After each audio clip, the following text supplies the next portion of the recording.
Formålet med øvelsen er at efterlyse hypotesen omkring, at bremselængden firdobles, når hastigheden fordobles. Teori. Denne del kommer til at fokusere på konstant hastighed. Snakker om hastighed kan man lave en graf, en VT-graf. Med t i sekunder ud af x-aksen, og v som hastighed i meter per sekund op ad y-aksen. Har man konstant hastighed, er grafen vandret. Hældning på en VT-graf svarer i øvrigt også til accelerationen, og når man har konstant hastighed, har man ingen acceleration. Det ses også, fordi det er en vandret graf, og der derfor ikke er nogen hældning på. Den konstante hastighed, som er med i forsøget, er med, fordi vi skal sikre os, at der ikke er nogen acceleration inden opbremsningen begynder. Har der været en acceleration inden opbremsningen, er resultaterne, som man laver senere hen, ikke præcise. Og derfor kan man heller ikke beregne bremselængden korrekt. I fortsættelse af teorien omkring konstant hastighed findes også en graf på konstant acceleration. Den er i samme koordinatsystem som en VT-graf. Tegner vi et nyt koordinatsystem på samme måde med t ud af x-aksen og v op y-aksen med konstant acceleration, vil den se nogenlunde sådan her ud. Altså en ret linje. Har man hastighed her og en tid her, vil areal være dette stykke. Fordobler man hastigheden til f.eks. her, og fordobler man også tiden, fordi man har en lige linje, hvor arealet dermed bliver 4 gange så stort.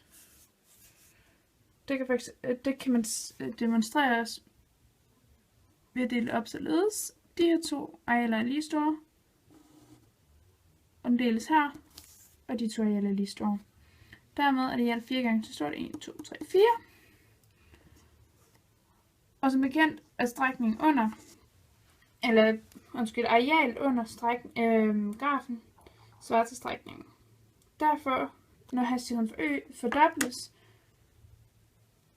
vil bremselængden firedobles. I dette forsøg benyttede vi os foruden konstant hastighed også af konstant acceleration. En acceleration er en hastighedsændring per tid. Den har derfor enheden meter per sekund i anden. Acceleration er et udtryk for, at en hastighed øges eller sænkes med det samme interval hver gang. Så for eksempel så kunne man sige, at en bils hastighed steg med 2 km i timen hvert sekund. Det vil være en acceleration. I forsøget benyttes det før vores cykel når op på den konstante hastighed. Cyklen accelererer altså op til en eller anden bestemt hastighed og holder derefter en konstant hastighed. Igen, da der skal bremses, benytter vi os også af konstant acceleration, fordi at bremse faktisk er et udtryk for negativ acceleration. At vi sænker hastigheden med det samme interval hele tiden. Sådan en acceleration her kan beskrives som delta v divideret med delta t. Og det ses også tydeligt ud af vores VT-graf. Vores hypotese lyder på, at hvis hastigheden fordobles, så vil bremselængden firedobles. Altså blive 4 gange så stor. Materialer. I dette forsøg skal der bruges et målebånd, et stykke kridt, en cykel og et stopur. Fremgangsmåde. For at kunne lave forsøget skal der udmåles en afstand på ca. 30 meter. På denne afstand har vi først et stykke på 20 meter, som er det sted, hvor cyklisten accelererer. Herefter har vi et stykke på 10 meter, som er svarende til det stykke, hvor cyklisten skal holde en konstant hastighed. Og herefter har vi et ukendt stykke, som svarer til bremselængden, og det er jo så den, vi skal finde.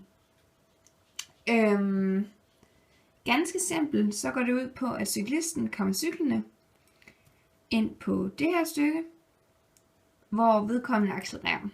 Personen skal forsøge at accelerere op til en bestemt hastighed, og derefter holde denne konstante hastighed her i dette område.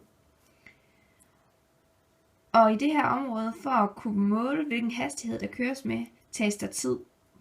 Så det vil sige, fra cyklisten kører ind over den her streg, cyklisten kører over den her streg, måles der en tid. Og den tid sættes så i forhold til afstanden, hvilket betyder, at vi kan beregne en hastighed. Ved dette punkt laver cyklisten en opbremsning. Denne opbremsning skal være den samme i alle forsøgene. Det vil sige, at personen skal forsøge at bremse med samme tryk i alle forsøgene, for at det giver mening. Men det her tryk, som man kalder det, svarer egentlig til bremseaccelerationen. Og det er den, vi skal benytte for at kunne påvise vores hypotese, samt selvfølgelig bremselængden, som defineres som x og udmåles med vores målebånd. Med hensyn til resultaterne kunne vores egne resultater ikke bruges. Vi har derfor fået vores resultater fra en anden gruppe. Resultaterne kan sættes ind i en tabel således.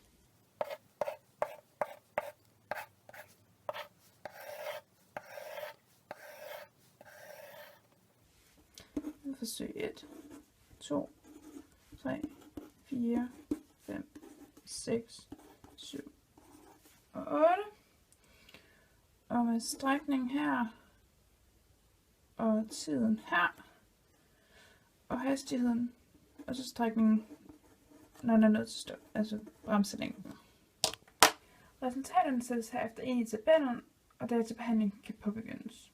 På baggrund af vores resultater kunne vi sammenligne trillelængden og tiden det tog for cyklen at trille, og derved beregne en hastighed. Hastigheden det er den, der ses her i kolonne C. Hastigheden kunne vi derefter benytte til at sammenligne med bremselængden, og derved finde ud af, hvorvidt vores hypotese kunne bekræftes eller afkræftes.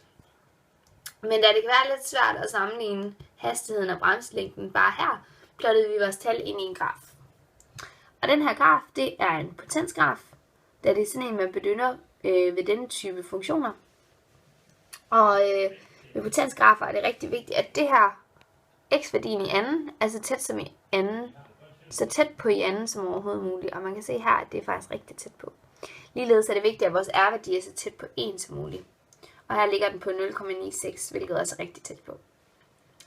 Det er jo selvfølgelig i forhold til den tendenslinje, vi har plottet ind, som sagt er en potens-tendenslinje. Bremselængden, vores graf her for bremselængden, er faktisk et udtryk for, at når hastigheden fordobles, så firdobles bremselængden. Og det er derfor, vi ser det som den her potensfunktion. Forsøgets resultater er generelt tilfredsstillende og rimelige. Som sagt tidligere, så ligger vores potensværdi utroligt tæt på i anden, og vores r-værdi ligger utroligt tæt på 1. Men grunden til, at vores tal ikke ligger 100% på, kan skyldes forskellige fejlkilder.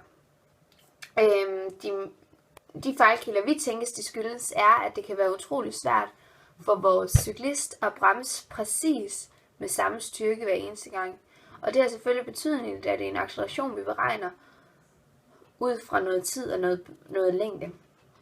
Og det er derfor ret vigtigt, at vores cyklist har samme tryk på hver gang, hvilket kan være utroligt svært.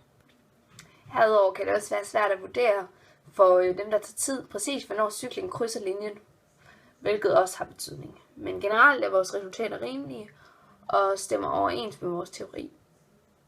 Denne del af diskussionen handler om perspektivering.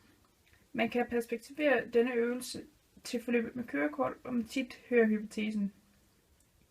Det er blandt andet også derfor, man kommer på en manøvrebane, fordi man skal lære, hvilken betydning hastigheden har for bremselængden. Det er også vigtigt at huske på, hvilket underlag man kører på. Kører man på et underlag med dårlig vejgreb, kan bremselængden også blive forøget, fordi der ikke er nok friktion. Og her til sidst kommer konklusionen. Konklusionen på denne øvelse er, at hypotesen er sand.